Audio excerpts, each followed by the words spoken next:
7. Bonuses of $38 billion to themselves.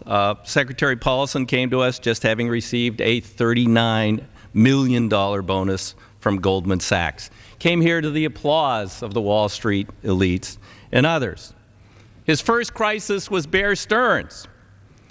He bailed out Bear Stearns, or he had them acquired with federal guarantees. But he said, don't worry, the fundamentals of our economy are sound. Then along came Fannie Mae and Freddie Mac. He wanted Congress to give him an unlimited line of credit, but don't worry, it's only a crisis of confidence. Their fundamentals are sound. They probably won't even need the line of credit. Congress went along with that. I voted no.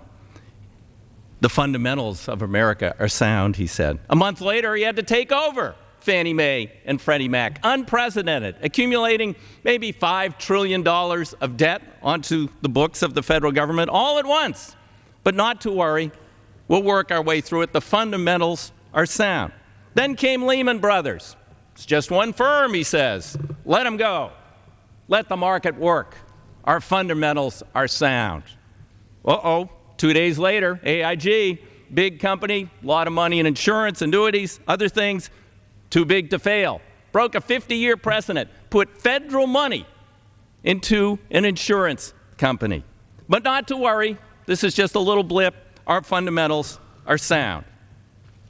Then, Thursday night, he has a closed-door meeting with congressional leadership, and he says, if we don't do a bailout plan tomorrow, the economy is going to collapse.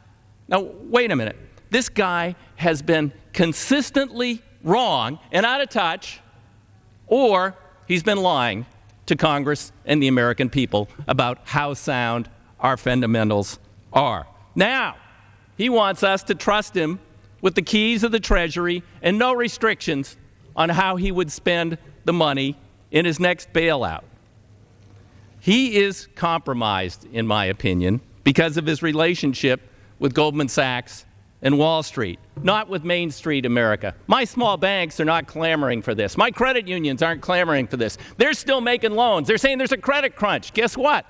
If you've got good credit in Oregon, you can go to the credit union, you can go to a small bank, and then the small bank can sell the loan to the federal government. That is Fannie Mae and Freddie Mac, thanks to Mr.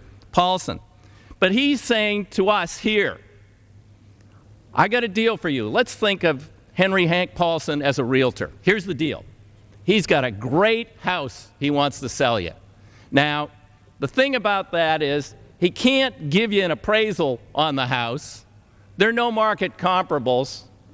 And he can't tell you what it's going to cost. But it is a great deal for you. That is the bailout he is proposing, to take this junk from Wall Street that no one understands and put it on the federal books. What if we borrow $700 billion, and the market continues to go down? That's what the Asian market said yesterday. He said, wait a minute, it sounded good at first, but where is the U.S. going to get the $700 billion? Who's going to lend it to them? Or are they just going to print it and cause inflation? And what if it doesn't work? What will they do then? We aren't dealing with some of the fundamental underlying problems that we have. And now I find out, by reading the Washington Times, that very quietly, they have folded in all student loan debt, all automobile debt, and all credit card debt.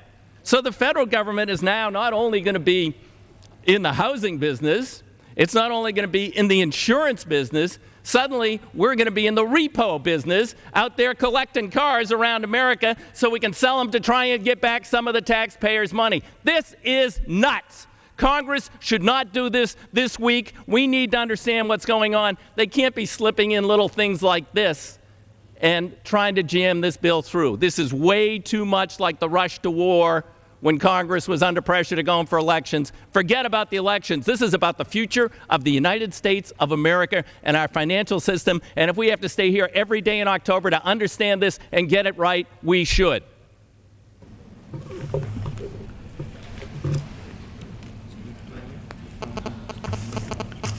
The chair recognizes the gentleman from Washington, Mr. McDermott, for 5 minutes.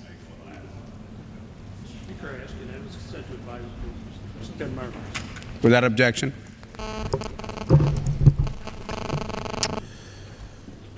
Mr. Speaker, in my 7th Congressional